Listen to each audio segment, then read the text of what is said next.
समन्विता षडंगी बलांगीर आसी आदर्श विद्यालय जड़े शिक्षक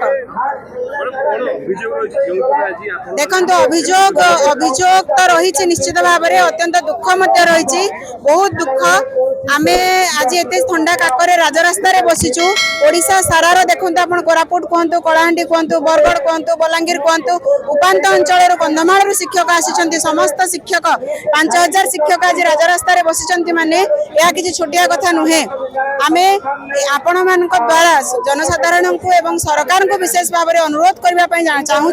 समस्ते भावती आदर्श विद्यालय बहुत भल निश्चित भाव में भल यह सरकार गोटे ड्रीम प्रोजेक्ट थिला जार लाभ आज पर्यंत छात्र छात्री मैंने पाउछंती एवं आदर्श विद्यालय पाई वर्तमान ओडिशा शिक्षा क्षेत्र में भारत तार ना करि पारिछि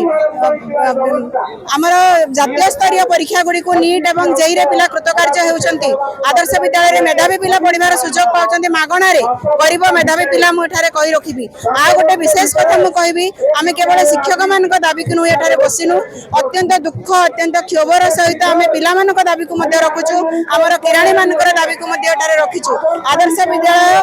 रो केवल शिक्षक निजर न्याय दाबी वंचित नुहंती एठाकर छात्र छात्री मध्य निजर हक पाइबार वंचित होउछंती एनएमएमएस परीक्षा रो ताको वंचित करा जायछि एठारे मु सरकार को प्रश्न पचारि पारिबी कि काहे कि ताको वंचित करा जायछि पिला समस्तंकर समग्र राज्यर पिला से माने आदर्श विद्यालय रो हेले बोली आज से माने काहे कि वंचित हेबे हमर पिला को काहे कि 15% रिजर्वेशन मिलु नाही जेई एवं नीट रे कारण आदर्श विद्यालय रे केवल धनी घर रे पिला पढुछंती जा पाखरे पैसा अछि बहुत गरीब तल स्तर रे पिला एठारे पढुछंती प्रति ब्लॉक रे अछि जा द्वारा कि मेधावी पिला माने आगे को पढिबार सुजोग पाउछंती आम पिला को जदि सुजोग दिया जीव से माने आउरे आगे को पढिबे आम शिक्षक मानक पय आज पर्यंत सरकारी मान्यता मिलि पारिला नाही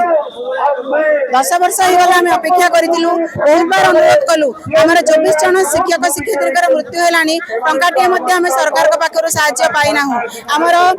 कला विभाग खोलिबा पय हम दाबी रखिछु कॉमर्स किछि स्कूल ले खोलिछि साइंस अछि किंतु कला विभाग नाही पिला माने कला विभाग पढिबा पय कला पढिबा पय अन्य विद्यालय को जाउचंती पिला मानकर मध्ये अधिकार अछि से माने जो विषय जो विभाग चाहिबे आदर्श विद्यालय रे पढिबे तेनु कला विभाग मध्ये खोलिबा जरूरी पीटी शिक्षक संस्कृत शिक्षक हिंदी शिक्षक ओडिया शिक्षककर पीजीटी पोस्ट पय दाबी रहिछि तबे ओडिसा रे शिक्षक शिक्षकता करी ओडिया भाषा को अवहेला करा जिबा उचित नय निश्चित भाव रे पीजीटी रे ओडिया पीजीटी शिक्षक पद सृष्टि पाई मध्ये हमर दाबी रहिछि हमर क्लार्क माने हमर स्कूल मानकरे हॉस्टल रहिछि एबे बॉयज हॉस्टल खोलिबा को जाउछि किंतु गोटे ही क्लार्क संभाळंती उभय हॉस्टल एवं स्कूल लो किंतु तांको कार्य को आज पर्यंत रेगुलर करा गला नाही से माने मध्ये निजर न्याय दाबी पाइबार वंचित अछंती यह अत्यंत दुखर कथा आमे आशा करूछु हमर मान्यवर मुख्यमंत्री निजे जने शिक्षक तेणु शिक्षक थिले तेणु से निश्चित भाव में शिक्षकंकर दुख बुझिबे एवं पिलांकर असुविधा मध्ये बुझिबे आदर्श विद्यालय रो सर्वांगीन उन्नति शिक्षकक हाथ में निश्चित भाव में न्यस्त तेणु शिक्षक माने तांको अधिकार रो वंचित हेबा उचित नुहे आमे सरकार को अनुरोध करूछु जे हमर गुहारी सुनंतु एवं न्याय दाबी आमे आगरू जो गणविक्षेप करा जायतिला तार फलाफल किछि मिलिला नाही तेणु पुणी थरे आमे आज राजरास्ता जदि हमारे समस्या समाधान हो जाता आज आम स्कूल ले थांतु किंतु आज आम एठार उठिबु नाही अनिर्दिष्ट काल पर्यंत जेते दिन पर्यंत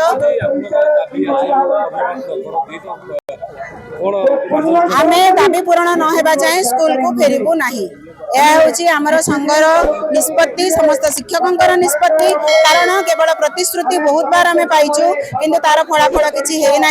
आम आपण द्वारा यह सरकार पाखे अनुरोध रखुचु जे आमर दाबी यथाशीघ्र पूरण कर आम यथाशीघ्र सरकार होउचंती समस्त सरकार आमर भी सरकार पिला मानकर भी सरकार तेणु पिला मानकर भविष्य सह खेलिबा आमर मध्य लक्ष्य नुहे कि इच्छा नुहे आम आज्ञा दिन को 7टा 8टा क्लास करू कम्प्लीट क्लास जते फुल पूरा गोटे दिन आपण आदर्श विद्यालय शिक्षक मानकर वर्कलोड आपण जहाको भी पचारिबे जानि पारिबे हमको भी भलो लागु नाही पिला मानकर पढ़ा क्षति करी एठी बसी नारा देबा पाई किंतु आमे बाध्य होछु जेतु सरकार हम कथा सुनु नांती पिला मानक पाखको आमे मध्ये फेरी जबाकू चाहू I am Ornisha Das, TGT English from Odisha Adarsh Vidyalaya. We have come here for a strike, and the main